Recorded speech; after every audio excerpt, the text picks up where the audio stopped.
하나님 말씀은 신약성경 야고보서 1장 주부에 2장으로 인쇄가 되어 있는데 1장입니다. 야고보서 1장 5절에서 8절 신약성경 371쪽입니다.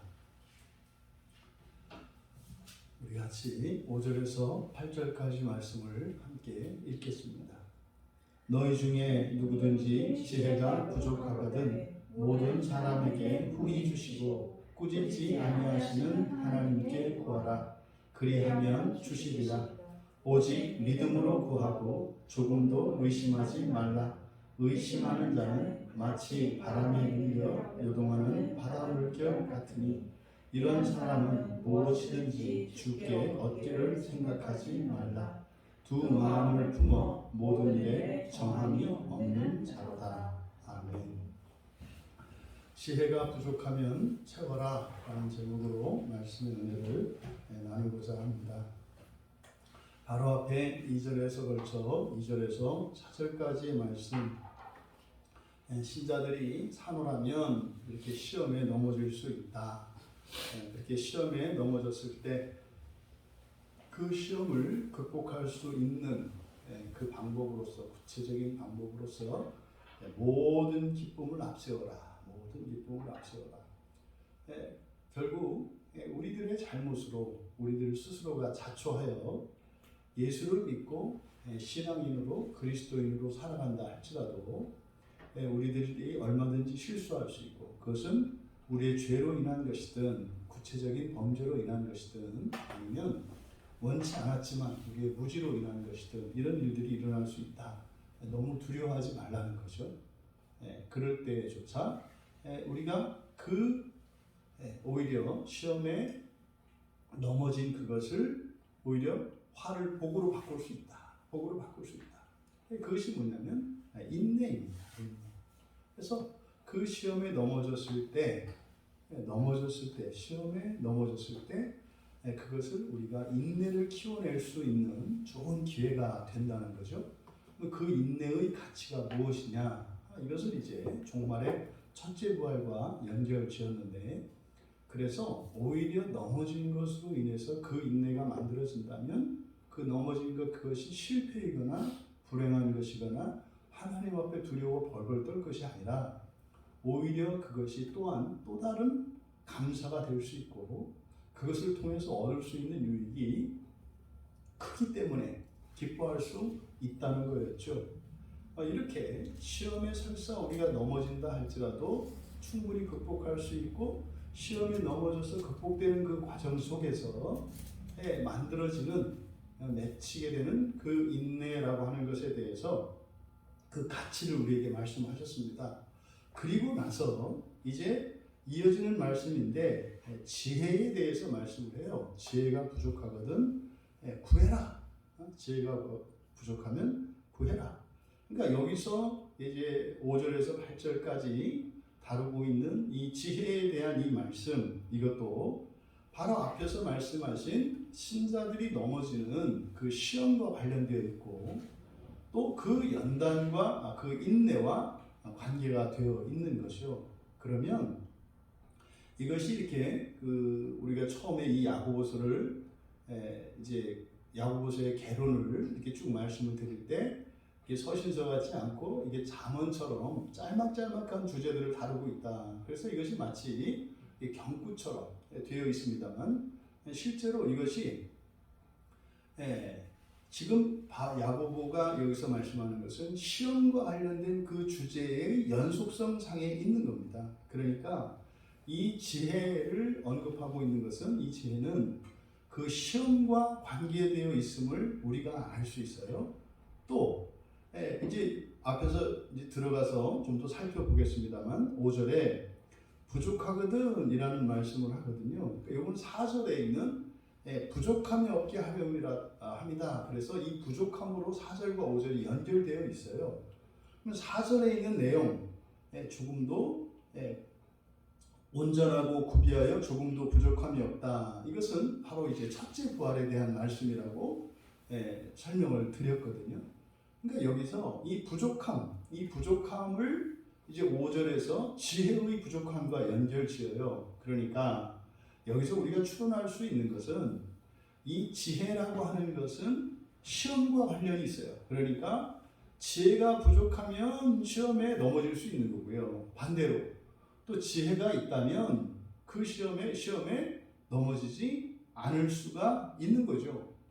또 마찬가지로 그렇다면 그 지혜로 시험에서도 또한 벗어날 수가 있는 겁니다. 그러니까 시험에 넘어졌을 때 거기서 극복할 수 있는 방법으로 첫 번째로 예수님의 동생인 야고보가 기쁨에 대해서 이야기를 했고, 그리고 두 번째로 시험에 넘어졌을 때 그 시험에서 극복하고 나올 수 있는 두 번째 길로 우리에게 제시해 주신 것이 지혜다라고 연결시킬 수 있습니다. 그런데 보다 근본적으로 이 지혜라고 하는 것은 시험에 넘어지지 않게 할 수 있는 근본적인 처방이라고 할 수가 있겠죠. 이것이 실제 이제 5절에서 8절에 걸쳐 말씀하시고자 하는 그 말씀의 핵심이라고 우리가 정리할 수 있습니다. 한 절 한 절을 이제 우리가 살펴보면서 이 안에서 하나님에 대한 지식을 우리가 또한 얻을 수 있고, 또 우리가 실질적으로 이 세상을 살아가면서 겪게 되는 그 시험의 실상이 어떤 것이고, 또 그런 시험이 왜 일어나는지, 이러한 여러 가지 정보들을 얻을 수 있는 그런 본문 말씀입니다. 이제 한 절 한 절씩 살펴보면서 각 절에 담겨 있는 그 하나님의 은혜가 우리 모두에게 실제적이고 그렇게 아주 유익한 그런 것이 되길 바랍니다. 5절을 먼저 살펴보면 너희 중에 누구든지 지혜가 부족하거든 이라는 이 말씀, 이거는 뭐 앞서 말씀드린 것처럼 지금 시험에 넘어지는 것과 시험에 드는 것과 관련이 있기 때문에, 그러니까 시험에 넘어졌다, 시험에 들었다라고 하는 것은 그 사람에게 무엇이 부족하다? 지혜가 부족했다라는 것을 알 수 있는 거죠. 그러니까 야고보는 이것을 너희 지혜가 부족하거든, 누구든지 지혜가 부족하거든 할 때 이 누구든지는 누구에 해당이 되겠습니까? 시험에 넘어진 사람을 말하는 거겠죠. 그래서 시험에 넘어진 사람, 또 앞으로 시험을 당하여 넘어지고 싶지 않은 사람, 그 사람들은 뭐 이런 의미 아니겠습니까?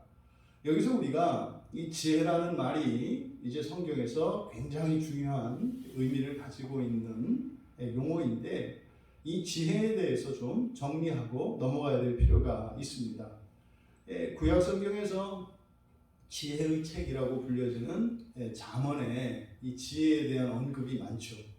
그런데 잠언을 헬라어로 번역한 70인역을 보면 이 지혜에 대한 이 번역이 여러 가지로 쓰이고 있는 것을 알 수 있어요. 그래서 지혜를 나타내는 구체적인 구약 성경의 용어, 그러니까 히브리어로는 호크마입니다. 호크마가 지혜이거든요.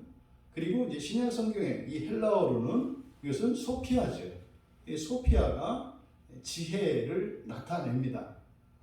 그러면 성경에서 이 지혜를 굉장히 중요시 여기고, 그럼 이 지혜라고 하는 이 말은 우리들이 분명히 정리하고 넘어가야 되는 중요한 용어인데, 지혜가 뭐냐? 원래 이 소피아, 지혜라고 하는 이 말은 소포스라는 말에서 파생한 거예요. 소포스. 이 소포스는 아주 통달한, 숙련된, 또는 뭐 재주가 있는, 또 많은 것을 잘 알고 있는 박식한, 이런 의미를 가지고 있는 형용사입니다. 그래서 그 소포스에서 파생된 말이 이 소피아이기 때문에, 그러니까 숙련된 그런 어떤 사람, 또는 숙련된 기술, 뭐 이런 것을 나타내겠죠. 그래서 이 소피아를 우리가 그 개념을 정의한다면, 광범위하고 꽉 찬 지식이나 정보를 가지고 명확하게 이해할 수 있는 능력이다, 뭐 이렇게 정리할 수 있겠어요. 그러니까 광범위하다라고 하는 것은 모든 영역을 말하는 거예요. 모든 영역에 대한 지식, 그리고 충분하고 꽉 찬 지식. 그러면 단순히 우리가 단편적인 지식만 가지고서는 정확하게 판단을 내릴 수가 없어요. 여러분, 사람이 배가 고플 때 밥을 먹어야 합니까? 먹지 말아야 합니까? 이게 사실은 단순하게 생각하면 그냥 먹어야 됩니다, 이렇게 얘기를 하고 있습니다. 말할 수 있습니다만 상황에 따라 다르죠. 어떤 사람은 음식물을 먹으면 큰일 나는 사람이 있어요. 그러니까요, 배고프면 먹어야 한다라고 하는 이런 단순한 지식만 가지고 있다면 오히려 그 지식이 해가 될 수도 있죠. 그런데 만약에 어떤 사람이 지금 수술을 받아야 되는 상황에 있거나 이런 경우에 음식물을 먹는 것은 오히려 살려고 먹었는데 그것 때문에 생명이 위독해질 수도 있거든요. 그래서 모든 분야에 대한 광범위한 이런 지식들, 그리고 온전한 지식을 가지고 있을 때 어떠한 사건이 일어났을 때, 또한 어떤 사물을 판단할 때 종합적으로 바른 판단을 내릴 수가 있는 거죠. 그래서 이 지혜라고 하는 것은 지식보다 훨씬 초월하는 거죠. 그러니까 지혜라는 말에는 모든 지식, 충분한 지식이 전제되어 있는 거예요. 그런데 말입니다, 이게 이제 지식과 지혜를 비교하면, 그러니까 지혜가 전체라면 지식은 부분이라고 할 수가 있거든요. 그러면 지혜로운 사람이다라고 하면은 그 사람은 충분한 지식을 가지고 있는 사람 아니겠습니까? 그런데 예수를 믿는, 하나님을 믿는 하나님의 백성들에게는 현격하게 지식이 부족한데도 세상적으로 훨씬 많은 지식을 가진 사람보다 더 지혜로운 일들이 일어나요. 이게 신비죠. 그러니까 지식과 지혜의 관계를 비교하면 지식은 부분적인 것이고 지혜는 전체적인 것인데, 그러면 이 부분이 없거나 부족하면 전체가 온전할 수 없지 않습니까? 그게 앞에 4절에서 했던 말씀이라고 했어요. 온전하고 구비하고 조금도 부족함이 없다라고 하는 말이 그런 거라고 그랬잖아요. 그러니까요,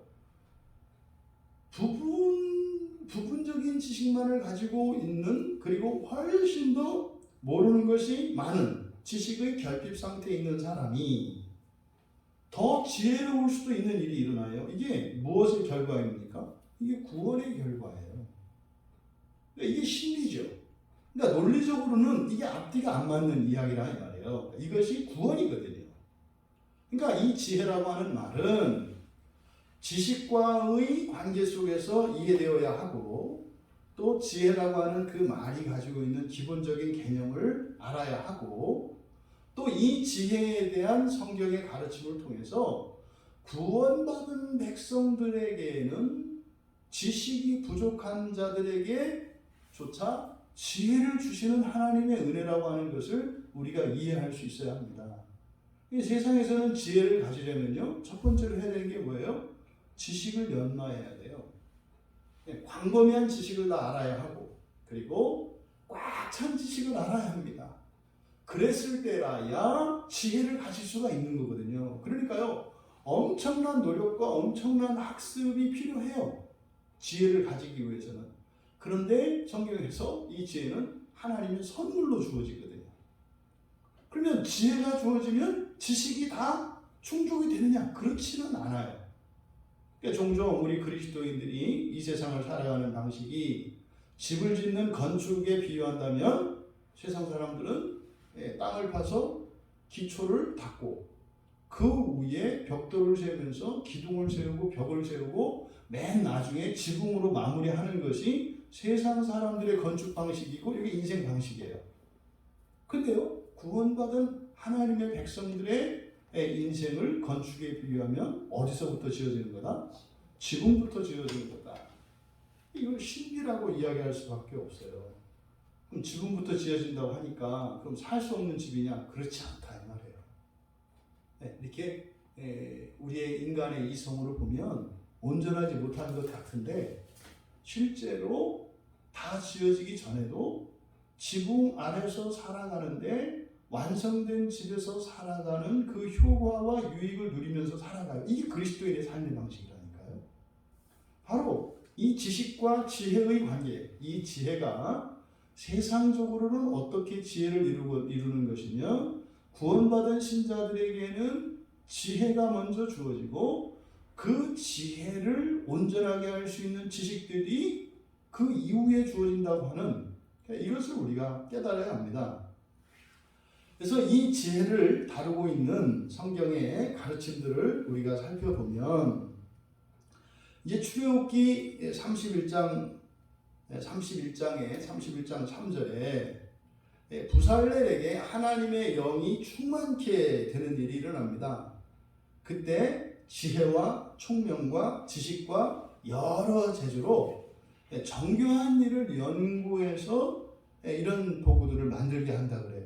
그러니까 하나님께서 이제 부살렐을 지명하셔서 부살렐로 하여금 성전에 필요한 이 성구들을 만들게 하시는데 그냥 하나님께서 뭐 이렇게 설계도를 딱 주시고 이대로 해라 이렇게 하는 것이 아니라 부살렐에게 이렇게 지혜를 주신다고요. 그래서 지혜와 총명과 지식과 여러 재주 그러니까 하나님께서 선물로 은사를 주셔서 부살렐로 하여금 하나님이 주신 그 은사를 활용해서 하도록 합니다. 그러니까요.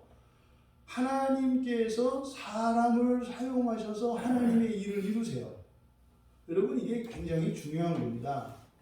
처음 하나님이 세상을 창조하실 때 창세기 1장에 첫째 날, 둘째 날, 셋째 날, 넷째 날 이렇게 이야기할 때 하나님께서 세상을 창조하시잖아요. 말씀이신 예수 그리스도 그래서 말씀으로 창조하셨다 이렇게 했을 때 그 세상을 창조하신 주체는 예수 그리스도 성자 하나님이세요.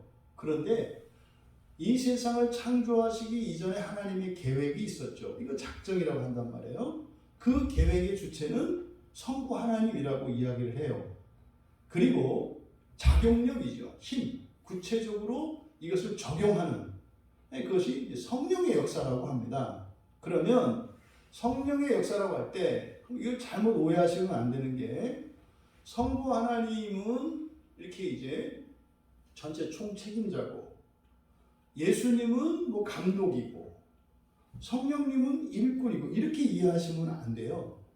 성부, 성자, 성령 삼위 하나님이 한 분이세요. 그런데 왜 계획하신 계획의 주체는 성부 하나님이고 그리고 이 창조의 주체는 성자 하나님이고 실제로 적용하는 이 힘과 능력의 주체는 성령이라고 이야기하느냐? 우리가 하나님을 이해할 수 있도록 하기 위한 부득이한 설명 방식이에요. 성부 하나님이 성자 하나님이고요. 성자 하나님이 성령 하나님이세요. 우리는 이 삼위 하나님을 한 분 하나님으로 인식해야 하는데 이것을 각 위격에 더 초점을 두다 보면 이게 정리가 안 된단 말이죠. 또 잘못해서 너무 한 분에 이렇게 강조점을 두게 되다 보면 성부, 성자, 성령의 그 인격의 독립성과 자율성이 또 잘 구분이 안 되거든요. 어찌했든 왜 이 말씀을 드리냐면 창세기 1장에 창조를 하실 때 실제로 이런 작용력의 주체는 성령이라고 그랬잖아요. 그러니까 성령 하나님이 이렇게 만들고 일하시는 분이 아니세요. 성령께서 뭐 이렇게 나무를 만들고 말이죠. 이렇게 하는 게 아니라 실제로 하나님의 창조의 일을 직접 하는 종들 있죠. 그게 누구예요? 천사들이에요. 천사. 지금도 뭐 이 물리학 세계에서 뭐 4개의 힘이 있다라고 얘기를 하거든요. 우리 몸 안에서도 지금 뭐 피가 쉼없이 혈관을 타고 돌지 않습니까? 또 끊임없이 이런 세포 분열이 일어나지 않습니까? 또 우리 내면적으로 뿐만 아니라 이 바깥으로 이 자연세계 전체에도 끊임없이 변화가 일어나고 있잖아요. 이거를 에너지라고 보통 얘기를 하고 또 이걸 일이라고 하는데 이 작용력 있잖아요. 이것이 존재론적으로는 천사들이 하는 일이거든요. 그래서 창세기 1장에서 주님께서 명하셨을 때 하나님의 계획에 따라 주님의 마음에 꼭 들게, 하나님의 마음에 아파도록 그 창조의 일을 직접 행하는 것은 천사들이에요. 그때 하나님이 보시기에 좋았다 이렇게 말씀하시죠. 무슨 말이에요? 이 말씀은 무슨 의미예요? 천사들에게 잘했다, 착하고 충성된 종아, 그 표현이에요. 잘했다는 거예요. 보시기에 좋으셨더라, 잘했다는 거예요. 성부 하나님이 계획하셨던, 성자 하나님이 명령하셨던, 그리고 성령 하나님께서 능력으로 역사하셨던 그 일이 딱 일치가 된 것, 이거를 보시기에 좋았다라고 그러는, 이게 첫 창조입니다. 그러면요, 재창조는 하나님께서 사람을 통해서 일하게 하세요. 사람을 통해서. 부살렐에게 명하실 때, 여러분 구약 성경에 이 성막이라고 하는 것은 하나님의 창조 세계 전체의 축소판입니다. 성막에 들어갔을 때 거기에 켜놓은 이 등불, 이것은 광명이거든요. 첫 창조 세계에서 하늘에 있는 광명체와 똑같은 말을 쓰고 있어요. 그러니까 이 성막은 하나님의 창조 세계인 우리가 우주라고 일컫는 전체 창조에서의 세계에 대한 축소판이 성막이에요. 근데 그때 하나님께서 성막을 지을 때 부살렐을 택하여 그로 하여금 일하게 하신다 이 말이에요. 천사들에게 했던 방식과 달라요. 천사들에게는 그대로 명령을 하십니다. 구체적으로 가로는 몇 센치, 세로는 몇 센치, 두께는 몇 센치, 재료는 뭐, 그래서 천사들은 온전히 순종하고 완벽하게 일을 행하기 때문에 그대로 하십니다. 그런데 재창조는요, 사람에게 행하시는데 사람에게 맡기세요. 능력을 주세요. 은사를 주세요. 그런데 구체적으로 어떻게 하는 것이 아니라 사람 스스로 자유의지를 따라서 자신의 이런 지성적 판단과 감성적 조음에 의해서 의지적으로 그 일을 이루는데 하나님이 하시려는 것과 일치가 되는 거예요. 그러니까 첫 창조와 재창조의 영광이 다른 것은 이겁니다. 첫 창조에서는요, 하나님의 영광만 나타나요. 하나님의 영광만. 근데 재창조에서는요, 하나님의 아들된 이 하나님의 아들들의 영광이 함께 나타나요. 왜요? 첫 창조 때와는 다르게 지시해서 하는 게 아니라 자발적으로 알아서 하도록 하셨는데 그것이 원래 하나님이 하시고자 했던 일이다 이 말이에요. 그런 거 있잖아요. 우리 아이들이 또 학생들이 어릴 때는 하나에서 10까지 구체적으로 가르쳐줘야 합니다. 이거는 어떻게 하고 이건 어떻게 하고 어떻게 하고 순서는 어떻고 분량은 어떻고 구체적으로 가르쳐줘야 돼요. 그래서 배우는 학생들에게는 자세하게 구체적으로 또 빠질 수 있는 오류와 이런 위험 함정들을 다 가르쳐줘야 돼요. 왜? 모르니까. 그런데요, 이제 다 배운 사람들에게는 그렇게 하지 않죠. 그냥 임무만 주어지죠. 이 일을 해라. 그러면요, 이걸 어떻게 할까요? 이거는 어린아이 때의 일이죠. 그러면요, 아는 거죠. 원하는 게 무엇인지 또 어떻게 해야 되는지 알아서 하는 거죠. 이겁니다. 교회 안에서도 마찬가지죠. 예수를 맨 처음 믿고 교회 왔을 때는 하나에서 열까지 철저하게 배워야 할 때가 있어요. 그때는 자율적으로 하면 안 돼요. 배워야 돼요. 성령을 통해서 과연 하나님이 기뻐하시는 것이 무엇이고 하나님의 기준이 무엇인지를 배워야 돼요. 그리고 나서 어느 정도 시간이 지나면 어떻게 돼요? 배우는 일들이 계속 되어야겠습니다만 이제 그런 신자들, 이제 성장해가는 신자들에게서 나타나는 것은 뭐예요? 자발적이고 자율적이며 적극적이고 능동적인 이런 삶의 모습이 나와야죠. 예전에는요, 교회 나오라면 나오고 가라면 가고 하라면 하고 뭐 이러는 때가 있었다면 이제는 시켜서가 아니라 자원해서 자발적으로 하는 일들이 일어나야 한다. 그러니까 이 지혜라고 하는 것은 놀라운 것인데 하나님의 창조와 관계되어 있다. 하나님의 창조에서 어떻게 해요? 하나님과 같이 하나님의 기준에 부합하는 하나님이 기뻐하시는 것을 할 수 있게 하는 것이 지혜인 거죠. 이게 놀라운 겁니다. 그래서 이 지혜는요, 성령 충만의 결과로 주어지는 것임을 출애굽기 31장 3절에서 가르쳐줘요. 또 이 지혜라고 하는 것은 잠언 1장 7절에 보면은 여호와를 경외하는 것이 지식의 근본이거늘 미련한 자는 지혜와 훈계를 멸시한다. 이렇게 되어 있거든요. 여기 이제 우리말 성경인데 이 잠언 1장 7절의 70인역을 보면 맨 앞에 있는 이 지식, 여호와를 경외하는 것이 지식의 근본이거늘 할 때 요 지식에 있는 단어가 다트라는 말이에요. 다트.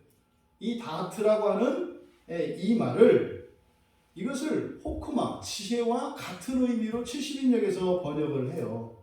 그러면 다트, 다시 말해 잠언 1장 7절에서 말하는 지식, 그 지식이 무엇을 의미하는가? 이거는 이제 창세기 2장의 9절과 17절에 여호와 하나님께서 아담과 하와에게 선악의 지혜를, 선악의 지식을 알게 하는 나무, 흔히 말하는 금단의 나무죠.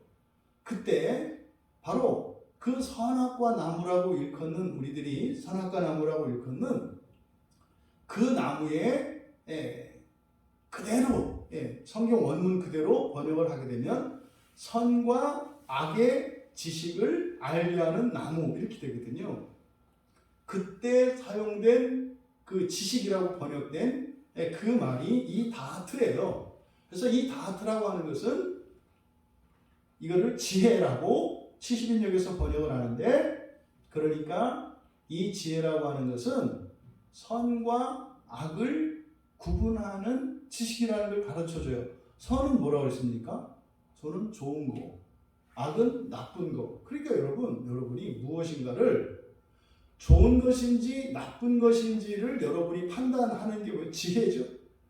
근데 이게 좋은 것인지 나쁜 것인지 여러분이 바르게 판단하려면 그것에 대한 종합적이고 그리고 그것에 대한 온전한 지식을 가지고 있을 때가 가능하다 이 말이에요. 그래서 지혜는 선과 악을 구분할 수 있게 하는 것이 지혜다. 이때 선악은요, 좋은 것, 나쁜 것이야. 좋은 것, 나쁜 것. 또 세 번째로 전도서 7장 12절에 보면 지혜는요, 지혜를 가지고 있는 자의 생명을 보존한다고 해요.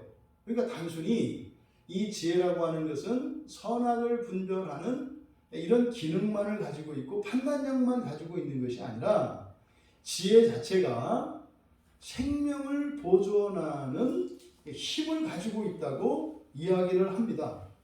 그래서 잠언 16장 16절에서는요, 금보다 귀하다고 이야기를 해요. 여기서 금이라고 하는 것은 뭐 단순히 금을 이야기하는 게 아니라 이 세상의 물질적 재화를 말하는 거죠. 이 세상의 모든 물질적 재화보다 더 가치 있는 것이 지혜다, 이렇게 이야기를 해요. 그러면 성경에서 이 지혜가 그러면 이렇게 한 가지만 있느냐? 그렇지 않습니다. 성경에서 이 지혜를 또 이렇게 서로 대조를 시키고 비교를 합니다. 고린도전서 1장 21절에 보면 지혜가 하나님의 지혜가 있고 세상의 지혜가 있다, 이렇게 얘기를 해요. 그러니까 지혜라고 하는 것은 하나님의 지혜가 있고 세상의 지혜가 있다. 그런데 이 세상의 지혜는 곧 사람의 지혜를 의미합니다. 그래서 그 고린도전서 2장 13절에서는 사람의 지혜라고 하고 고린도전서 1장 21절에는 세상의 지혜라고 해요. 그러니까 지혜도 하늘의 지혜와 땅의 지혜가 있다. 하나님의 지혜가 있고 사람의 지혜가 있다. 이렇게 구분을 합니다. 그러면 보십시오. 너희 중에 누구든지 지혜가 부족하거든 이라고 말씀을 했는데, 이 지혜라고 하는 것은 부족하면 구하라 그랬어요. 그러니까 이 지혜는 반드시 구비되어야 하는 것임을 알 수 있죠. 그러니까 이거는요, 지혜는 채워야 돼요. 반드시 채워야 합니다. 앞에 4절에서 조금도 부족함이 없게, 이게 레이포라고 그랬지 않습니까? 레이포. 여기 이제 빈자리가 있는 거죠. 부족한 거죠. 결핍이 있는 거죠. 그러니까 첫째 부활과 관련해서 우리들이 부활할 때 완성되는 것 중에 첫 번째로 지금 여기에 제시하고 있는 것이 뭐예요? 지혜라고요. 이 지혜가 완전히 그리스도의 분량에 이르러야 함을 말씀하고 있습니다. 그러니까 이 지혜가 구비되면 넘어지지 않겠죠. 그러니까 우리가 예수님을 떠올려요. 광야에서 마귀가 와서 예수님을 시험을 할 때 넘어지지 않으시잖아요. 무엇 때문에 그래요? 예수님의 지혜 때문인 것을 알 수 있는 거죠. 그래서 이 지혜를 우리가 날마다 구비해 가야 한다. 믿음이 자라가야 합니다. 아울러 우리는 무엇이 자라가야 해요? 지혜가 자라가야 합니다. 이 지혜가 자라간다고 하는 것은 종말론적으로는 부활에 이르는 길이겠습니다만, 현세적으로 지혜라고 하는 것은 우리가 이 세상을 살아가면서 시험을 극복할 수 있고 또 시험에 빠지지 않을 수 있게 하는 것이 지혜이기 때문이다라는 것을 우리가 알 수 있다. 그러면 그 지혜를 어떻게 우리가 구별할 수 있는가? 이제 5절에서 말씀을 한 거죠. 하나님께 구하라는 거예요. 하나님께 구하라. 그러니까 하나님께 구해서 얻는 지혜는 세상의 지혜이겠습니까? 하나님의 지혜이겠습니까? 하나님의 지혜죠. 바울 사도가 고린도전서에서 이야기했던 사람의 지혜, 세상의 지혜가 아니라 하나님의 지혜를 채워야 한다는 거죠. 그래서요, 하나님께 구하라. 여기 이제 우리말 성경에는 하나님께라고 되어 있습니다만 원문으로는 하나님으로부터입니다. 하나님으로부터 구하라. 그러니까 이 지혜의 근원은 누구세요? 여호와 하나님이시죠. 그래서 여호와 하나님으로부터 얻는 그 지혜, 그러니까 세상의 지혜가 아니에요. 세상의 지혜가 아니라 하나님으로부터 오는 그 지혜를 구해라. 그래서 하나님으로부터 그 지혜를 채울 것을 말씀합니다. 그래서요, 바울 사도도 에베소서 1장 17절에서 이제 바울 사도의 기도 가운데 지혜와 계시의 영을 너희에게 주시기를 기도한다, 이렇게 말씀을 해요. 그러니까요, 이 지혜라고 하는 것은 성경에서 말하는 부활에 참여하기 위해서, 그 첫째 부활에 참여하기 위해서 구비되어야 하는 지혜는 세상의 지혜가 아니라 하나님의 지혜인데, 그 하나님의 지혜는 하나님으로부터 주어지는 것이다. 그래서 골로새서 2장 2절에서는 그리스도 안에 그 지혜가 있다 그래요. 그리스도 안에 그 지혜가 있다. 우리가 그리스도를 배워가는 것을, 그리스도를 배워가고 그리스도를 닮아가는 것을 우리는 이 지혜의 측면에서 보면 어떻게 되는 거예요? 점점점 지혜를 구비해가는 것이 되죠. 그러니까 우리가 예수님을 닮아가면 닮아갈수록 예수님의 전 존재가 우리들에게 이제 일체화되어집니다만, 거기에는 지혜도 포함이 되어 있다는 것을 우리가 알 수 있습니다. 그러면 하나님으로부터 지혜를 구하라 그랬어요. 하나님으로부터 지혜를 구하라. 그러면 그 하나님이 누구인지 알아야 되지 않겠어요? 우리가 이제 그러면 지혜를 어떻게 구해요? 하나님으로부터 구해. 그럼 여러분이 누군가에게 가서 도움을 청하고 무엇을 부탁하려고 하면 그냥 갑니까? 그분이 누구인지를 알아야 될 거 아니에요. 그래서 우리에게 지혜를 주시는, 우리가 지혜를 얻을 수 있는, 우리에게 절대적으로 꼭 구비되어야 하는 그 하나님의 지혜, 그 지혜를 주시는 그 하나님이 어떤 분이신지를 가르쳐줘요. 그 내용이 바로 5절의 하반절에 있는 내용인데 굉장히 중요한 내용입니다. 하나님에 관한 계시인데 굉장히 중요한 내용이고, 이것이 우리가 쉽게 배워지지 않는 내용이에요. 그럼 우리가 이 내용을 살펴보면 모든 사람에게 후히 주시고 꾸짖지 아니하시는 하나님이라고 설명이 되어 있거든요. 첫 번째, 5절에서 우리에게 예수님의 동생이신 야고보가 가르쳐 주시는 하나님에 관한 지식. 첫 번째는요, 하나님은 주시는 하나님이다. 주시는 하나님이다. 여러분 그냥 아무 생각 없이 주시는 분 그러면은 응당 뭐 그렇지 하나님이 은혜를 주시고 사랑을 주시고 베풀어 주시지. 여러분 이렇게 해서는 이 말씀이 여러분의 마음을 기경하지 못해요. 그렇게 해서 하나님의 말씀을 대충 그냥 머리로 이해하는 정도로 그렇지 하나님이 주시는 분이지.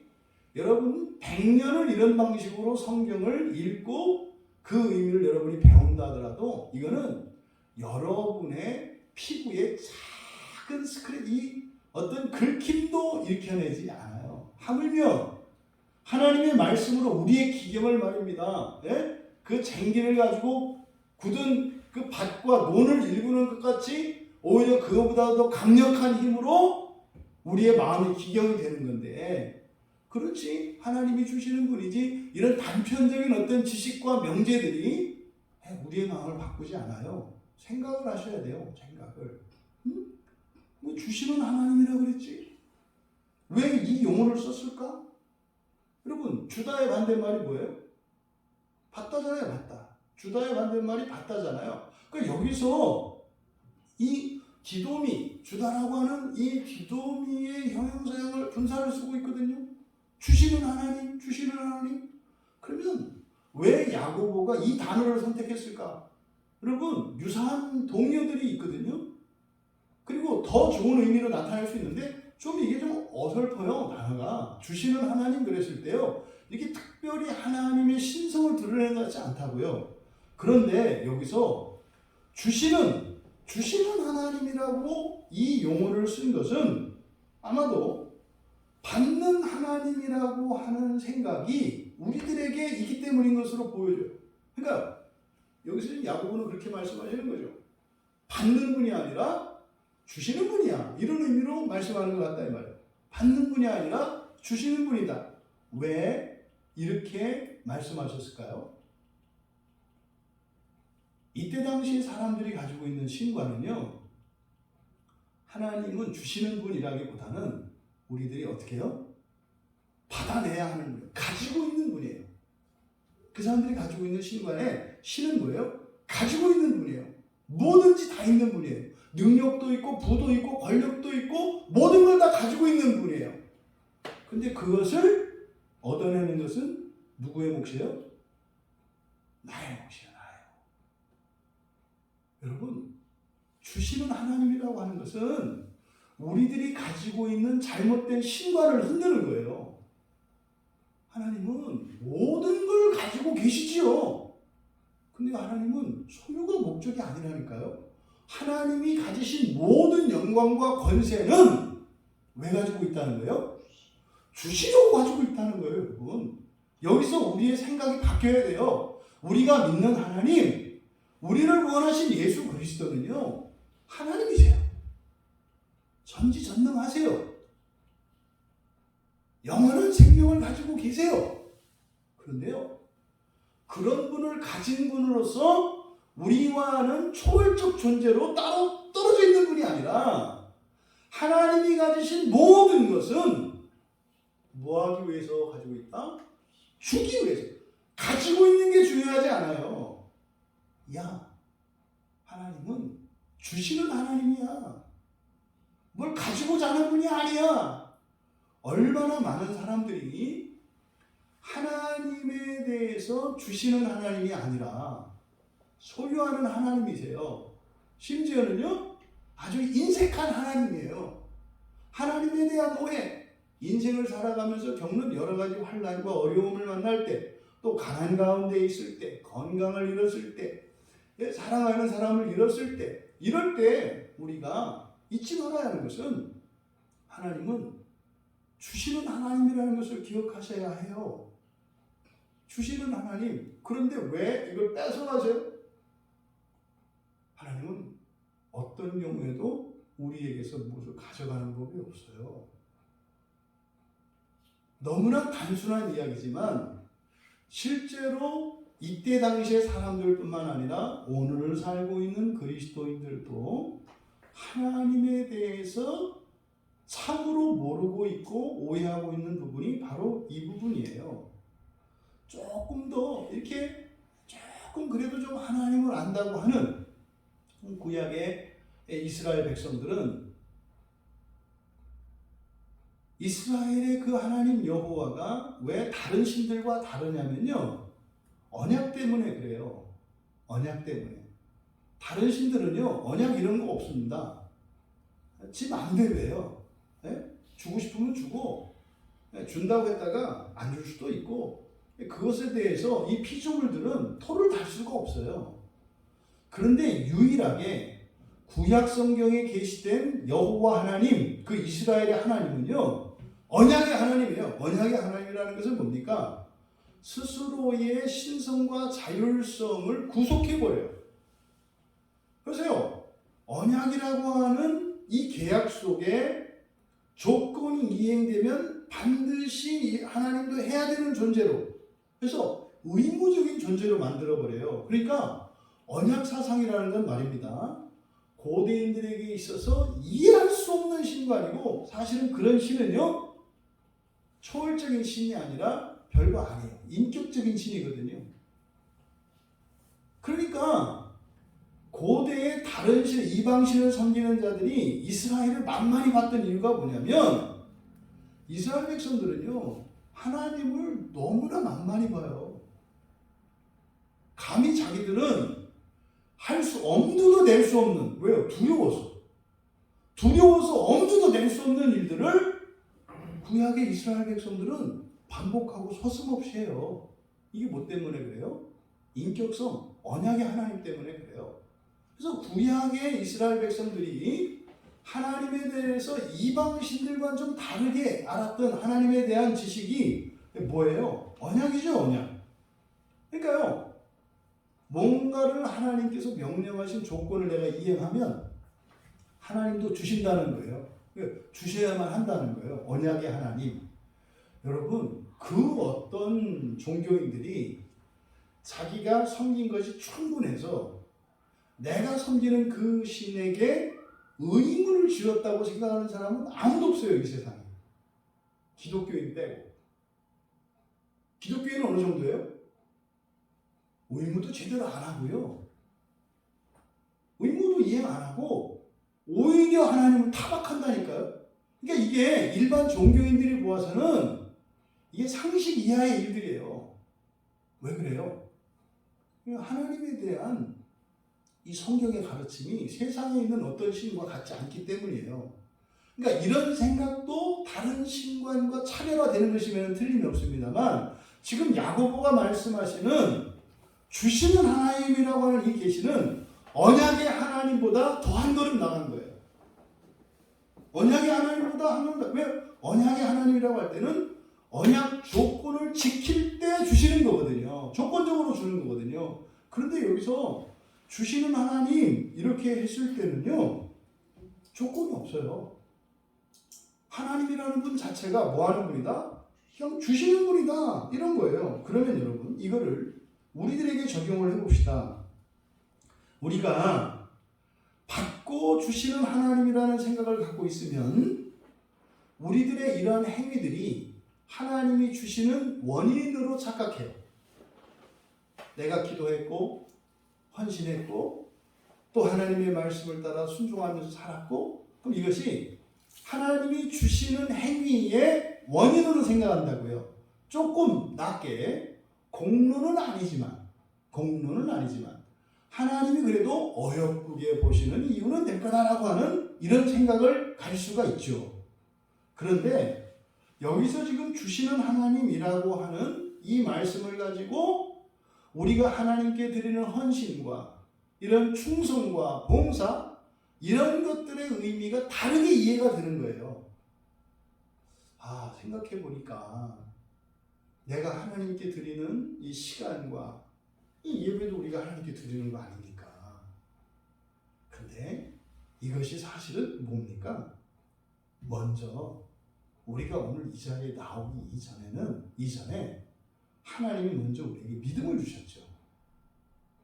먼저 믿음을 주셨어요. 또 건강을 주셨죠. 힘도 주셨죠. 또 착한 마음도 주셨죠. 이 가운데 무엇 하나만 없어도 못 나옵니다, 여기.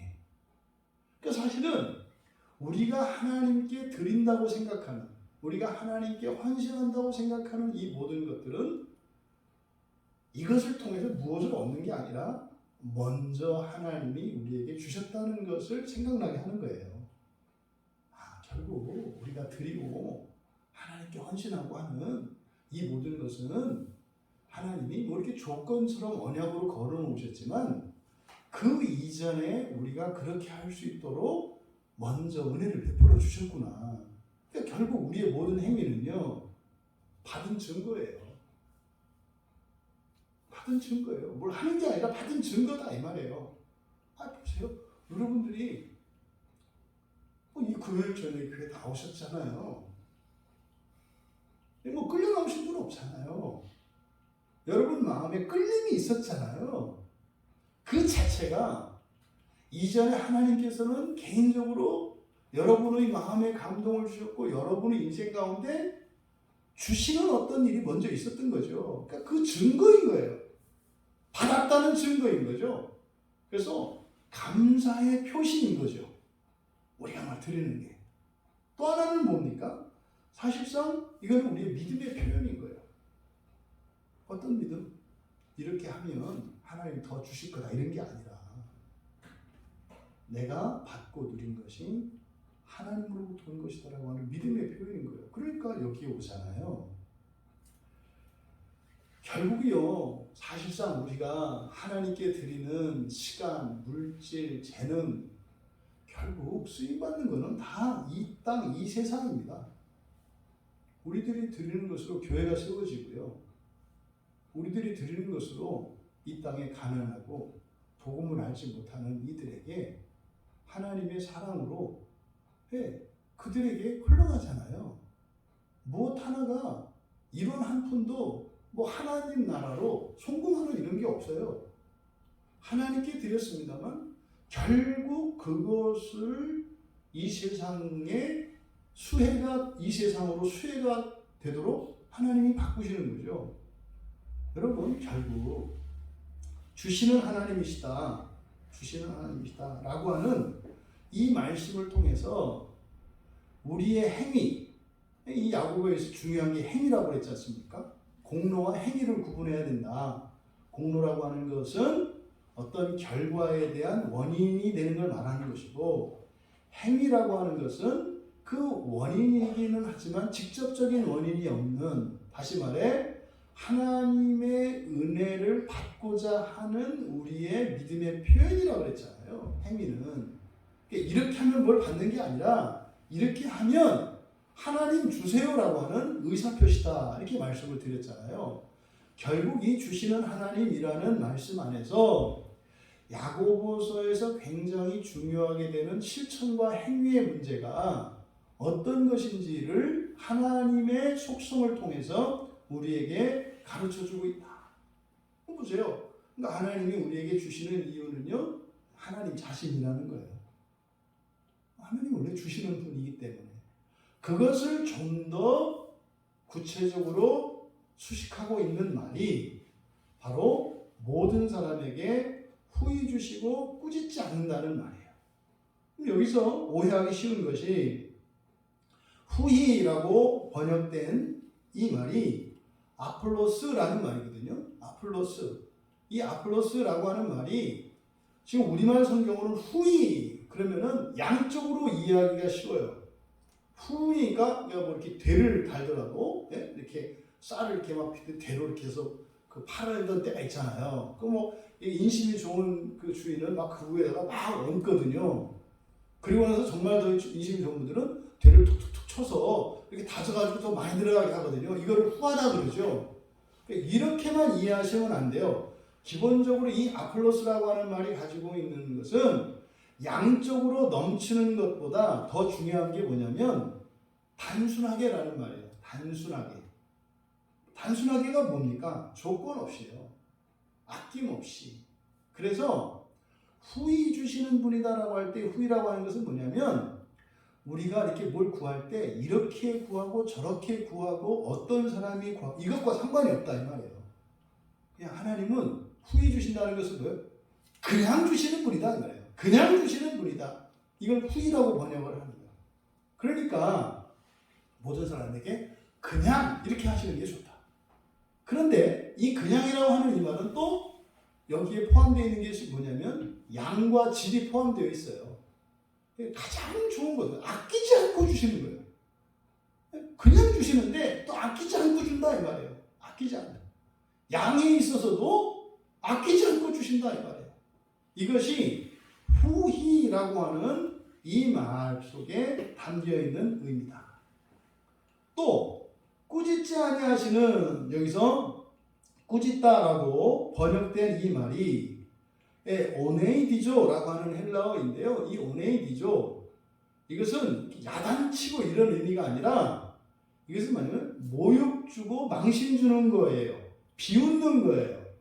마치 누군가가 이렇게 도움을 청하러 왔는데요. 이제 뭐 사전에는 그렇게 표현해요. 이를 싹 드러내고 싹 비웃는. 이때 비웃으면 뭐예요? 무시하고 깔보는 거예요. 아휴, 그런 거 너 나한테 구하러 온 거야? 이런 그래서 이 오네이디조라고 하는 이 말은 구하러 간 사람을 부끄럽게 만드는 거예요. 그러니까 여기서 꾸짖지 않는다라고 하는 것은요. 구하러 온 사람을 부끄럽게 하지 않고 모욕감을 느끼지 않게 하고 자연스럽게 느끼게 한다 이 말이에요. 이것이 여러분 자녀들이 부모님에게서 얻는 것과 다른 이들에게서 빚으로 얻는 것 차이죠. 친구에게 뭔가를 꿀 때, 근데 부모님에게서 받을 때 다른 게 뭐예요? 이게 바로 여기서 꾸짖다라고 하는 이 단어예요. 여러분들이 조심하셔야 돼요.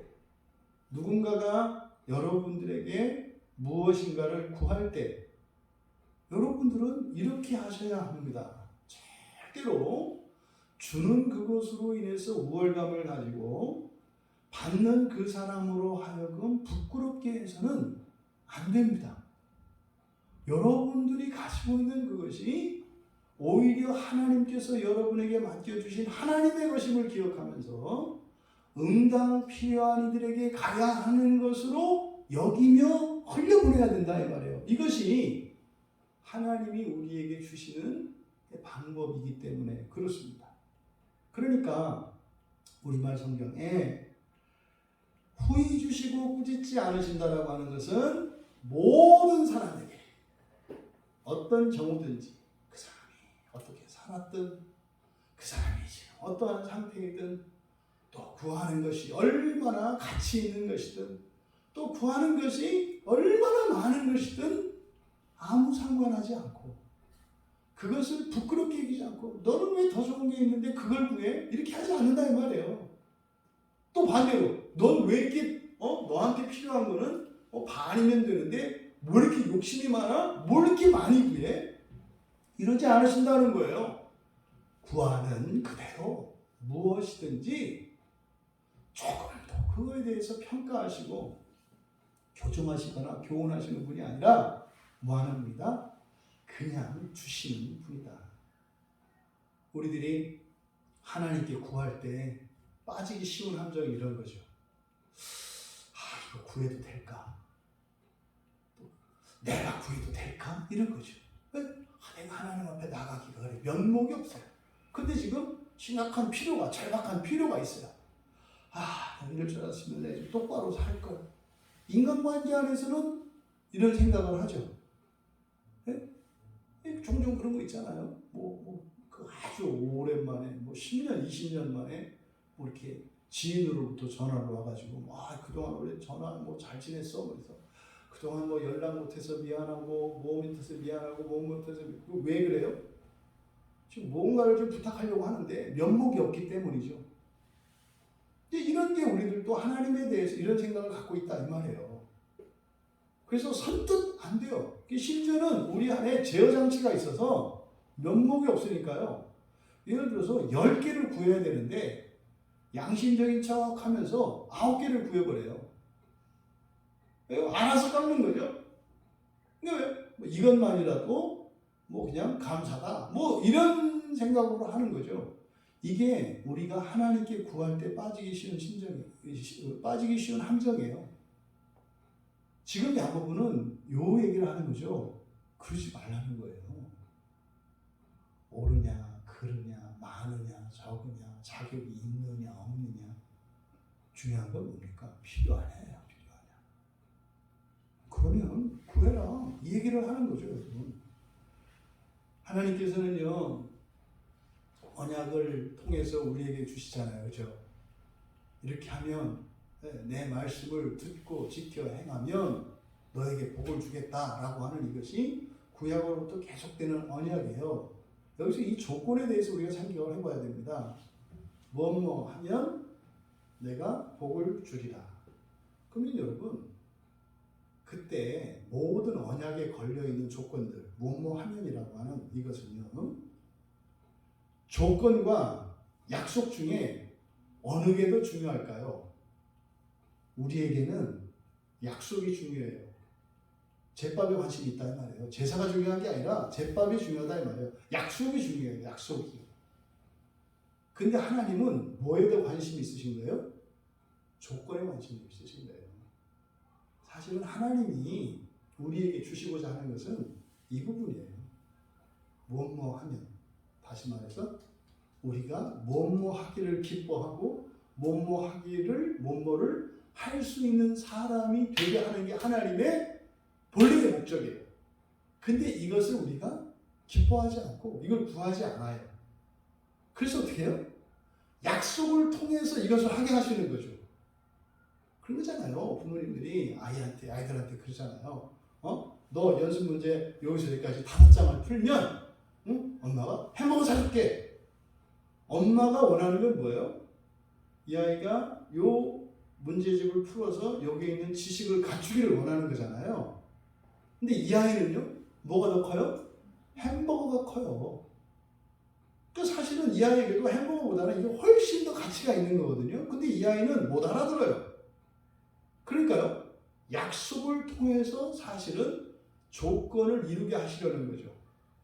성경에서 우리에게 하고 있는 모든 명령들, 우리가 꺼려하고 싫어하고 부담스러워하는 것들, 이게 사실은 우리에게 가장 좋은 거고요. 가장 가치 있는 거거든요. 근데 그걸 우리가 못 알아먹어요. 그러니까 그거를 요구하지 않아요. 바라지도 않아요.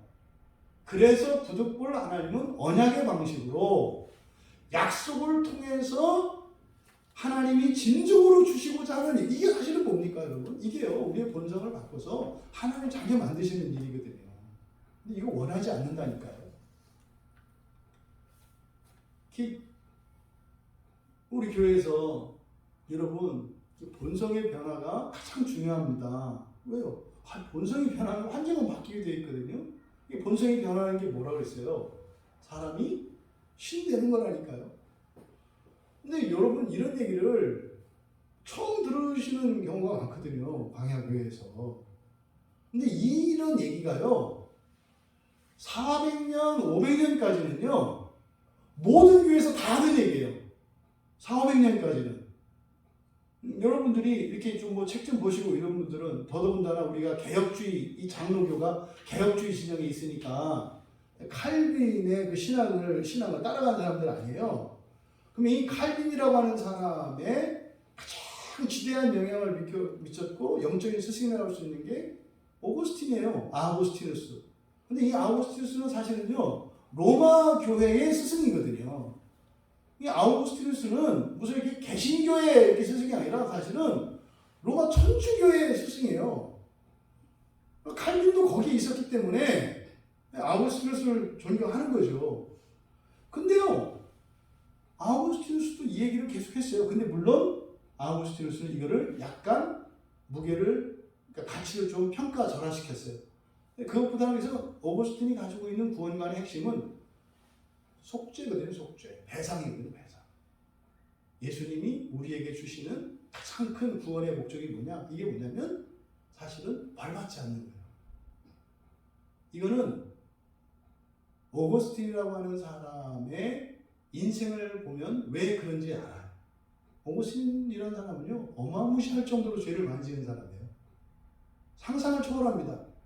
이 오거스틴의 그 사생활, 그가 살았던 이걸 보면은요, 이건 난봉꾼도 이런 난봉꾼이 없고요.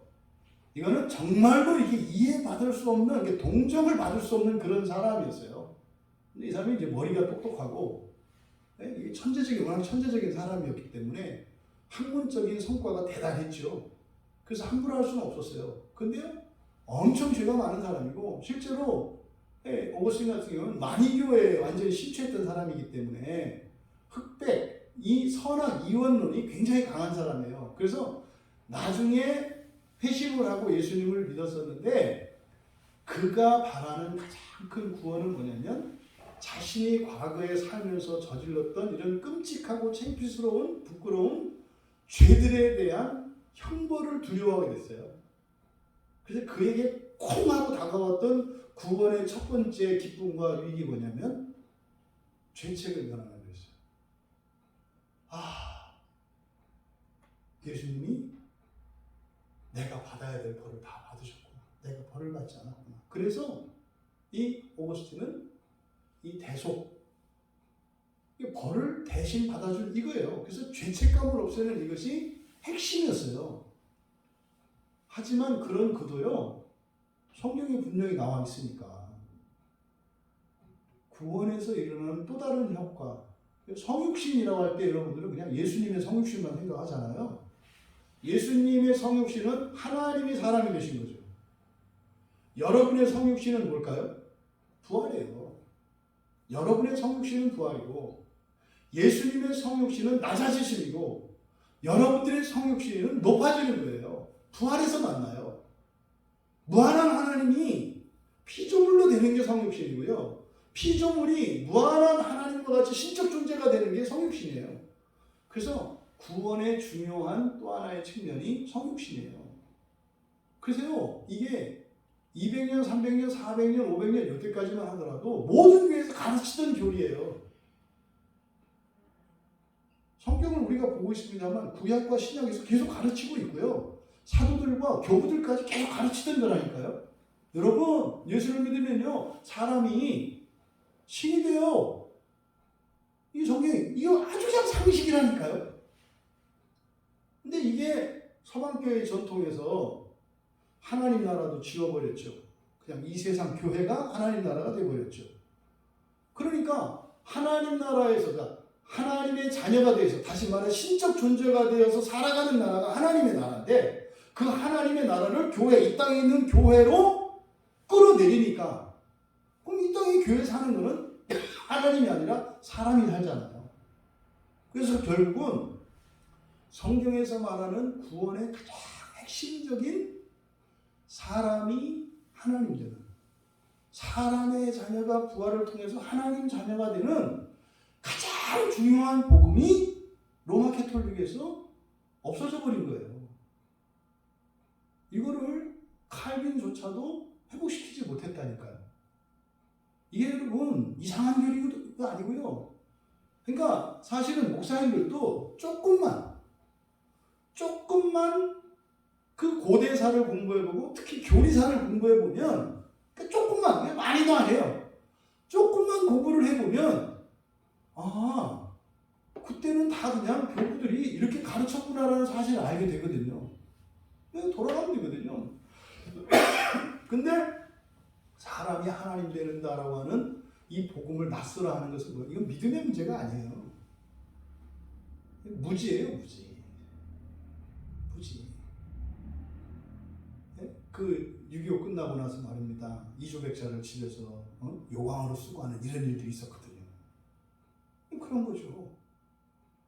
그와 같이 우리가요, 하나님께 무엇을 요구할 때 여러분들이 하나님이 우리에게 주시려고 하는 구원, 여러분들이 정말 하나님 자녀가 되는 신적 존재가 되기 위해서 하나님은 모든 것을 주시려고 한다는 것을 여러분들이 잊으시면 안 돼요. 근데 조건이 없다니까요. 조건이 없다니까요. 그러니까 얼마나 많이 우리가 하나님을 오해하고 있는지. 그래서 지금 야고보는 여기서 주시는 하나님에 대한 오해, 이것이 사실은 그리스도인들이 예수 그리스도를 통해서 우리에게 주신 구원의 그 은혜를 누리지 못하게 하는 큰 방해물인 거죠. 이것을 해서 하나님의 성품을 주시는 하나님이라고 하는 이 가르침을 통해서 이때 당시의 그리스도인들이 바른 복음으로 나가지 못하는, 지금 야고보서의 주제가 첫째 구원이라고 그랬잖아요. 거꾸로 나가지 못하게 하는 그 방해물이 신에 관한 신지식, 잘못된 신지식이라는 것을 파악하시고 지금 하나님에 대해서 이렇게 우리에게 말씀해 주신 거죠. 그러니까 주시는 그 하나님께서 우리에게 지혜를 주신다. 어떻게 주신다? 막 주신다. 막 주신다. 당신이 어떤 사람이냐와 상관없이 그냥 막 주신다. 얼마만큼? 원하는 만큼 막 주신다. 요 얘기를 하시려고 하는 거예요. 요 얘기를. 여러분 안에 있는 이런 모든 거짓된 장벽들이 무너지기를 바랍니다. 그래서 주시는 하나님께 지혜를 구해서 타워되시기 바라요. 5절의 끝에 보세요.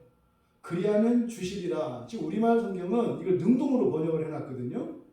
하나님이 주시겠다. 원문은 이렇게 안 되어 있어요. 수동형으로 되어 있어요. 왜 그럴까요? 하나님의 주권을 오히려 배제시킨 거예요. 그대로 이거는 주실 것이다가 아니라 이거는 주어질 것이다요. 주어질 것이다. 주어질 것이다. 뭐가? 구하는 것이. 여기서 구하는 것은 지혜겠죠. 지혜는 어떻게 얻습니까? 하나님으로부터 얻습니다. 어떻게 그러면 얻을 수 있습니까? 구하세요. 하나님이 주실까요? 무조건 주십니다. 이런 거죠. 구하면은요, 지혜가 얻어질 것이다. 그러니까 이렇게 수동태로 지혜를 주어로 해서 지혜가 얻어질 것이다. 그에게, 그는 구하는 자예요. 구하는 자에게 지혜가 얻어질 것이라고 하는 것은 마치 하나님의 주권을 배제시킨 거예요. 그러니까 마치 하나님께 의무가 있는 것처럼. 그러니까 뭐야? 반드시 얻을 수 있다는 것을 강조하기 위해서 수동태로 나타낸 거죠. 그래서요, 하나님께서 주시는 것입니다만 수동태로 나타냄으로써 하나님이 적극적으로 하는 것보다 더 확실하게 주시는 것을 강조하기 위해서 이렇게 한 거다. 그러면요, 우리가 첫째 부활에 참여하기 위해서는 흠이 없어야 하고 온전해야 되고 구비해야 되거든요. 근데 그게 필요한 것으로 야고보가 제시하고 있는 게 지혜라고 했는데 그 지혜가 그렇게 될 거라는 거죠. 뭐하면? 구하면, 요구하면. 구하면, 그걸 달라고 하면 그냥 주신다.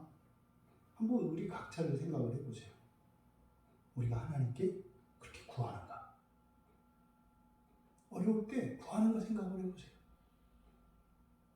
아니, 필요한 것, 부족한 것이 채워지면 문제가 사라지지 않아요? 근데 우리는 그냥 구하는 게 아니라요. 왜 이랬냐는 등, 이럴 수 있냐는 등, 왜 쟤는 안 그러고 나만 그러냐는 등, 옛날에 그러더니 또 그러냐는 등, 이게 말도 안 되는 3000% 나가요. 여러분, 그 문제의 근본적인 원인이 해결되면 되는 거 아닌가요? 근데 우리의 감정이 그렇게 못 나가게 해요. 간단한 거를. 지금 야고보가 그 말씀을 하는 거죠. 그러니까 누구라도 그냥 주시는 하나님께 구한다면 주실 거다. 그래서요, 온전하고 구비하여 흠이 없게 될 것이다. 미진한 것이 하나도 남김없이 완전하게 갖추어지게 된다라는 거죠. 이게 지금 5절의 말씀입니다. 그리고 나서 이제 6절에서 오직 믿음으로 구하고 조금도 의심하지 마라. 왜냐하면 우리말 성경에는 의심하지 마라 이렇게 하는 자는 이렇게 되어 있습니다만 말라와 의심하는 자 사이에 접속사가 생략되어 있어요. 왜냐하면 의심하는 자는 마치 바람에 밀려 요동하는 바닷물결을 받기 때문이다. 그러면요, 여기서 이 우리말 그 단어 오해하기가 쉬운 게 있는데 의심하다라고 하는 말에 밑줄을 치시고 여기서 의심하다라고 하는 것이 우리가 생각하는 의심, 이게 진짜야 가짜야 이게 의심 아닙니까? 그렇죠? 근데 여기서 말하는 의심은요, 두 가지 생각이에요. 두 가지 생각. 이걸 이렇게 이제 번역을 하는데, 디아크리노거든요. 크리노는 판단하다, 뭐 이런 뜻이잖아요. 심판하다, 판단하다, 이런 뜻인데, 디아예요, 디아. 그래서 이거를요, 둘로 구별을 하는 거예요. 분리시키는 거예요. 그러니까 뭡니까? 우리 안에 주실까, 안 주실까? 이걸 말하는 거예요. 주실까, 안 주실까? 그러니까 줄지 안 줄지, 다시 말해 받을 수 있을지 받을 수 없을지를 갈등하는 것을 나타내는 거예요. 그래서 의심하지 말라고 하는 것은 그러니까요, 하나님이 내가 가서 이렇게 구해서 얻을 수도 있고 얻지 못할 수도 있다라고 하는 이 두 가지 생각을 말하는 거죠. 두 가지 판단. 이게 의심하지 말라는 겁니다. 그러지 말고 믿음으로, 오직 믿음으로 구해라. 믿음 뭐겠습니까? 여기서 믿음으로라는 것은 한 가지 생각인 거죠. 한 가지 생각으로 구해라. 한 가지 생각으로. 그러니까 앞에서 하나님이 어떤 분이라고 했습니까? 주시는 하나님이라고 했잖아요. 그럼 여기서 말하는 믿음은 주시는 행위의 원인이 누구에게 있다는 거예요? 하나님께 있다는 건데, 하나님은 그냥 주는 분이라는 거예요. 그러니까 내가 할 일은 뭐예요? 그냥 구하는 거예요. 내 자격이나 내가 뭐 간절하냐 간절하지 않느냐 이것도 아니고 나는 그냥 구할 뿐이에요. 그러면 하나님 자체가 주시는 분이기 때문에 그냥 준다 이 말이에요. 그렇잖아요. 여러분 주변에 있는 어떤 사람들이, 여러분 주변에 있는 분들 중에 그런 분 있잖아요. 무슨 얘기를 조금도 두려움 없이 해도 되는 분이 있고, 어떤 분들은 조심해서 해야 되는 분들이 있잖아요. 오해하는 분들이 있잖아요. 하나님은요, 걱정할 필요도 없고, 염려할 필요 없고, 오해할 필요 없고, 그렇다는 거, 그냥 얘기하면 된다는 거예요. 굉장히 막역한 친구처럼, 전화해서, 여러분도 친한 사람한테 그러잖아요? 뭐 좀 줘? 없으면은, 미안해, 없어. 그럼, 그래? 괜찮아. 이럴 거 아니겠어요? 근데 어떤 사람은요, 이거 했다가 또 욕먹는 거 아닌가? 또 이거 뭐, 웃을거리 되는 거 아닌가? 별의별 생각이 다 들지 않아요? 주시는 하나님, 그 원인자이신, 그 주권자이신 하나님이 모든 걸 가지신 분이에요. 주신 목적이, 가지고 계신 소유의 목적이 주시기 위함이라는 거예요. 그리고요, 누구의 차별이 없어요. 여러분, 예수 믿는 사람한테 주고 예수 믿지 않는 사람한테 안 줄까요? 아니라는 거예요. 그래서요, 예수 믿는 사람보다요, 예수 안 믿는 사람이 하나님께 더 많이 받고 살 수도 있어요. 종종 그런 거 있죠. 왜? 우리 형제 중에서 나는 그리스도인인데 어렵게 살고 다른 형제들은 그리스도인이 아닌데 왜 나보다 더 잘 살지? 여기서 우리가 간단하게 답을 내릴 수 있죠. 저 사람은 구하는 거예요. 나는 안 구하는 거고요. 또 그러죠. 그러면 저 사람 나 예수도 안 믿고 나만 예수 믿는데 어떻게 저 사람이 예수도 안 믿는데 구할 수 있어요? 조건이 없다니까요. 여러분, 하나님이 그리스도인만의 하나님이신가요? 어떻게 이런 말도 안 되는 생각을 해요? 인류가 이 세상을 살아가면서 초월적 존재에게 받는 은혜에 대한 경험이 다 있어요. 우리나라에 기독교 같은 경우는 샤머니즘 신앙이 있을 때 비나이다 천지신명께 비나이다 그렇게 해서 응답 받은 사람들이 얼마나 많아요? 네? 얼마나 많아요? 지금 이제 좀 있으면 이제 4월 초파이고 그래서 저도 이제 어제 우리 가족들하고 이렇게 청계산 올라갔었는데요. 저한테 이거 하는 사람이 엄청 많아요. 이게 다 뭐 하는 거예요? 구하는 거죠. 그 사람들은 귀신인지 뭔지 모르고 그냥 구하잖아요. 근데 그거 하나님 보실까요? 안 보실까요? 넌 절간에서 구하니까 꽝이다. 이럴까요? 제가 그런 생각을 해요. 하나님을 이렇게 전체의 일부로 만들지 마세요. 우리들만의 하나님 이렇게 만들지 마세요. 하나님은 온 만유의 주인이시고 창조주이신 걸 잊지 마세요.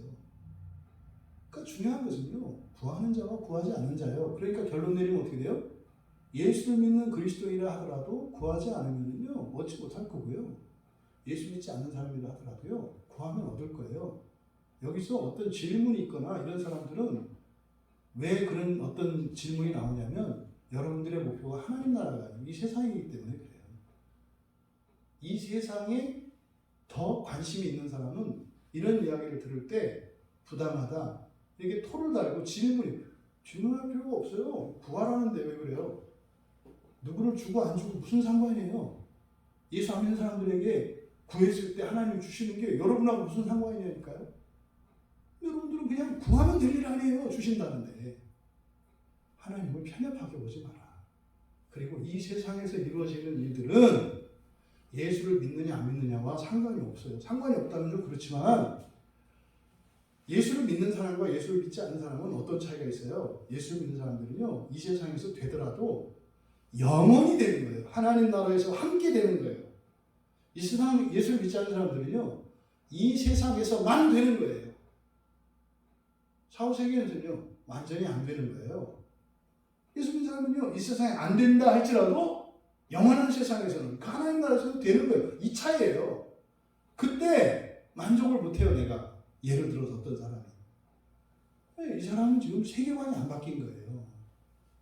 하나님 나라보다 이 세상 나라가 더 우선인 거예요.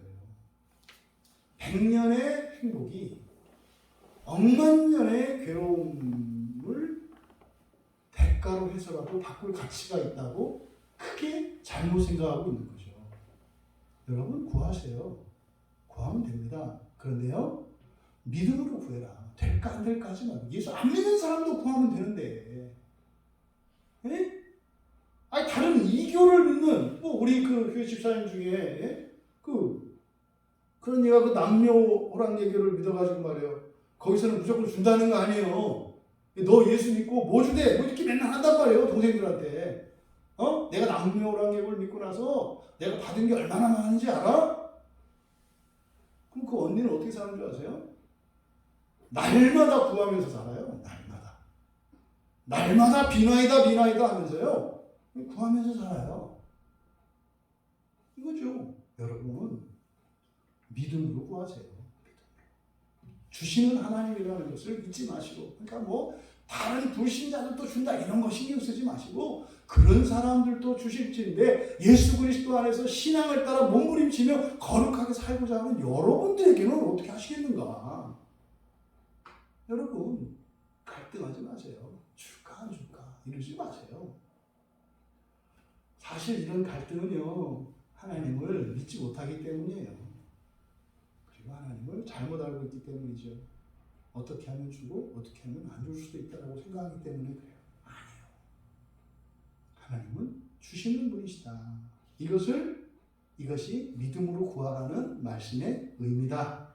한 가지 생각으로, 왜냐하면 의심하는 자는 마치 바람에 밀려 요동하는 바닷물결과 같기 때문이다. 이거 왜 이럴까요? 왜 의심하는 자는 똑같은 말이에요. 의심 두 번 쓰이고 있거든요. 왜 이런 사람들은 바람에 밀려서 요동하는 바닷물결, 여러분들이 예수님께서 풍랑이 있는 바다에 있었던 그 사건을 떠올리시겠죠. 야고보는 그 사건을 떠올리는 것 같아요. 제자들이 막 풍랑이니까 막 죽을 것 같이 벌벌벌 떨었잖아요. 그런 거예요. 그런 거. 그 마음이에요. 죽을까 살까, 죽을 수도 있고 살 수도 있고, 지금 요거를 이야기하는 것 같아요. 그 제자들, 그 사도들의 그때의 그 사건을 지금 상기시켜주는 것 같아요.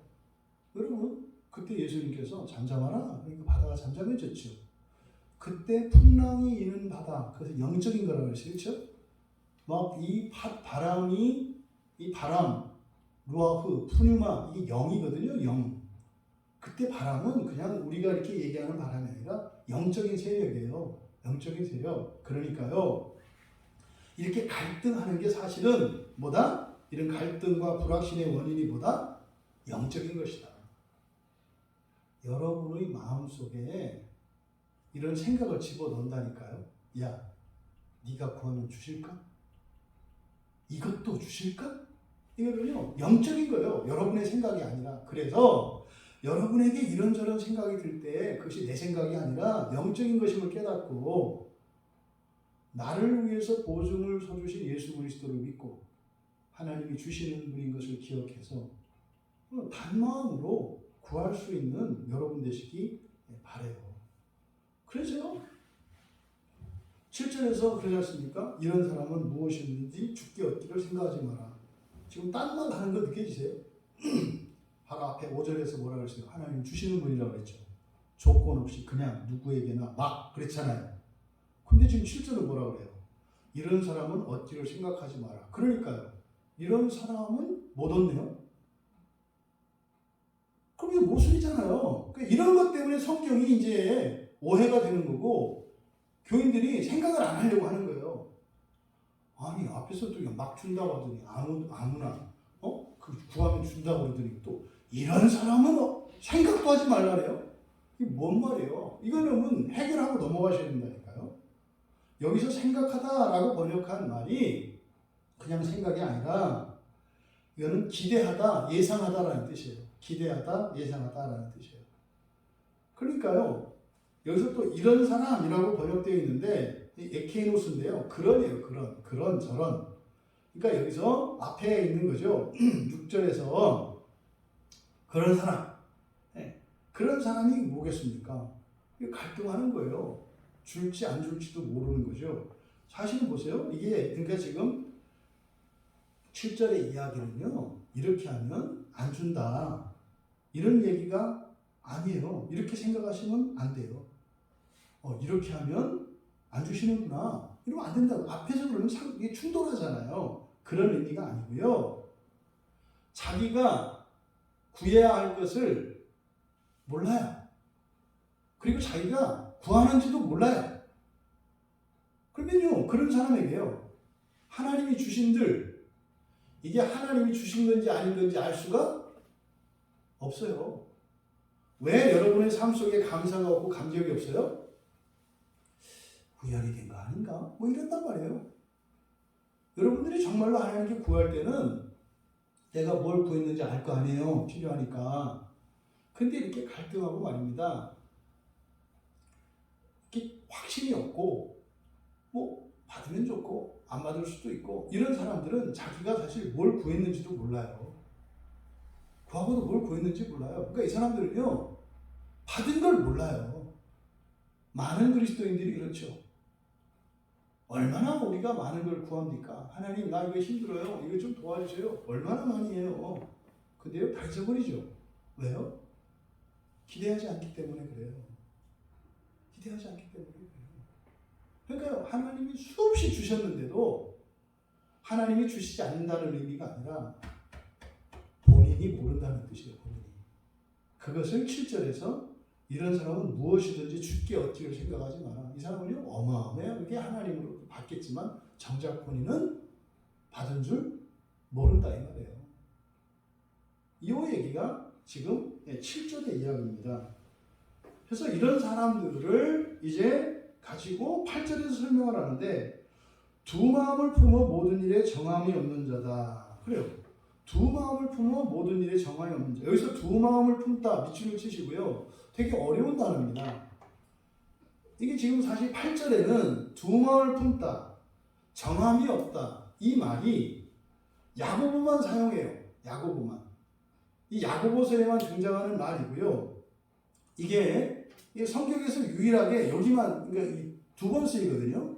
두 마음을 품었다라고 하는 것은 여기하고 4장 8절, 야고보서 4장 8절에 쓰이고 정함이 없는 이라고 하는 이 말은 여기하고 야고보서 3장 8절에 이게 딱 두 번씩 사용되는 단어예요. 근데 여기서 두 마음을 품은이라고 하는 말이 디푸시카스예요. 디푸시카스. 그러니까 푸시케가 사용되고 있거든요. 푸시케가. 그러면 여기서는 디스와 푸시케의 합성어거든요. 디스와 푸시케. 그러니까 뭐 디스는 두 번, 뭐 이런 뜻이거든요. 두 번과 푸시케예요. 푸시케는 그래서 이게 지금 도대체 무슨 말일까? 이거는 이제 우리말 성경으로는 두 마음이라고 번역했습니다만 본문의 뜻이 잘 드러나지 않아요. 앞에서 야고보께서 말씀하실 때 2절에서 5절까지 말할 때 이 5절에 있는 내용도 첫째 부활에 관계된 거라고 그랬죠. 여기 5절에서 8절까지의 말씀도 8절도 첫째 부활과 관계되어 있는 거예요. 그러면 여기서 두 마음을 품은이라고 이렇게 설명을 하셨는데 예수님께서 이상한 말씀을 하실 때가 있어요. 누가복음 17장 33절에 보면 너의 생명을 목숨을 보존하고자 하면 잃고 말이죠.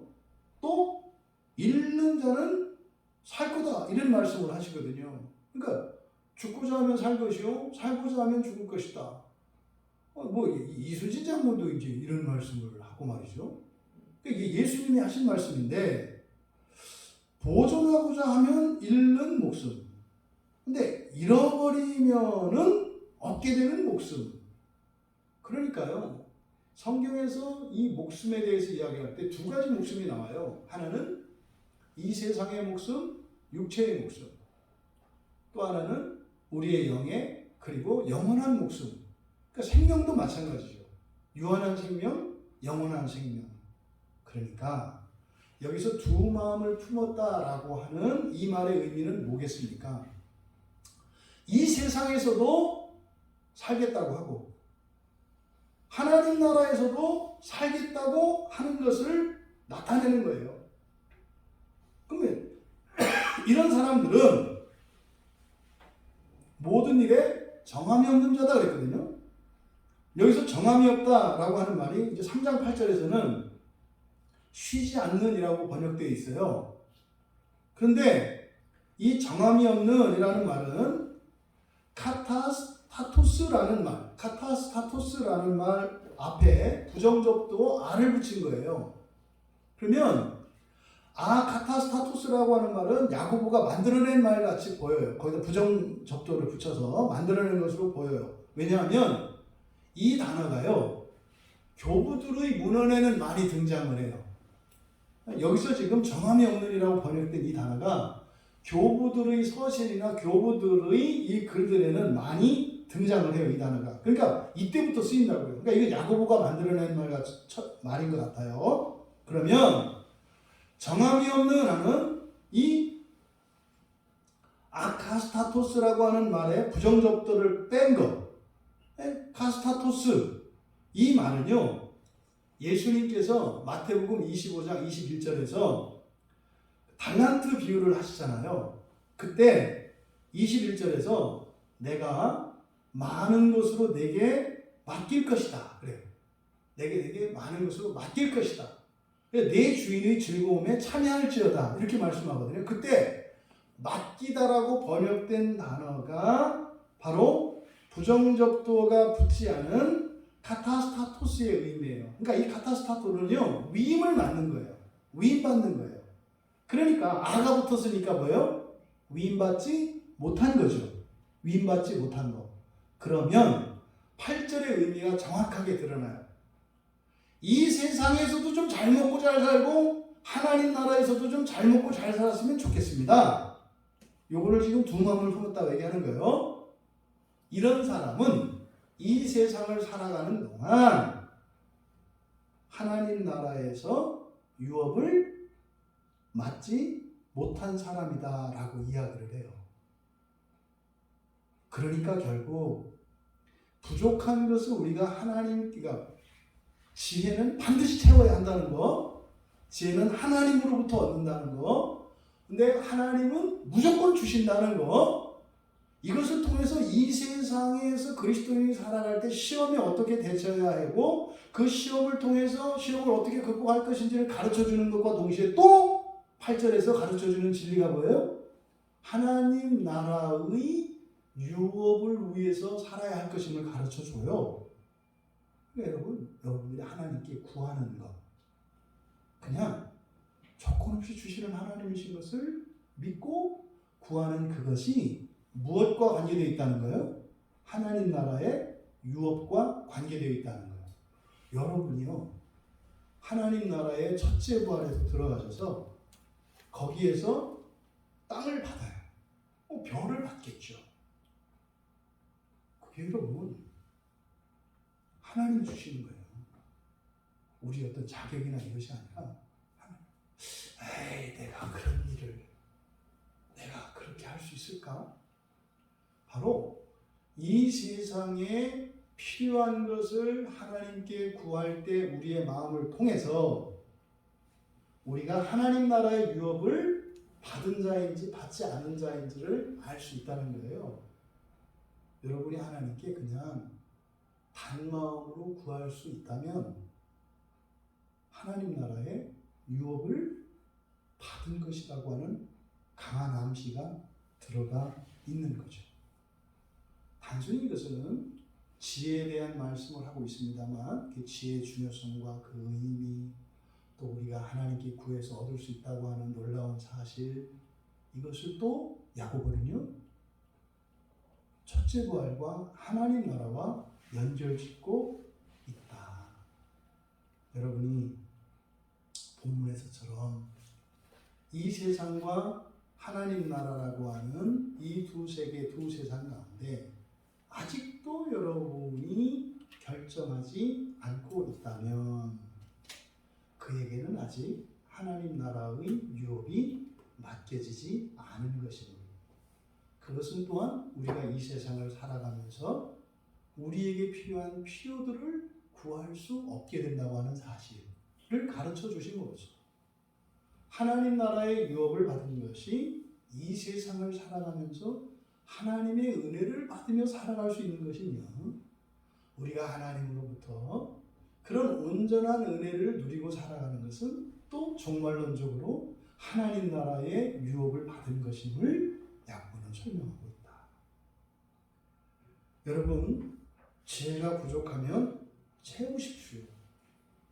지혜가 부족하면 채워주시는 하나님으로 인해 여러분들에게 주어진 하나님 나라의 유업이 실감되어지기를 바라고, 또한 지혜뿐만 아니라 우리의 필요를 따라 주시는 하나님의 은혜를 누릴 때에 이 세상에 채워진 필요로 인해서 만족하는 것에 그칠 것이 아니라 오히려 그것으로 하나님 나라의 영광에 더욱 기뻐하고 감사할 수 있는 우리 모두 되시기를 주님의 이름으로 축원합니다.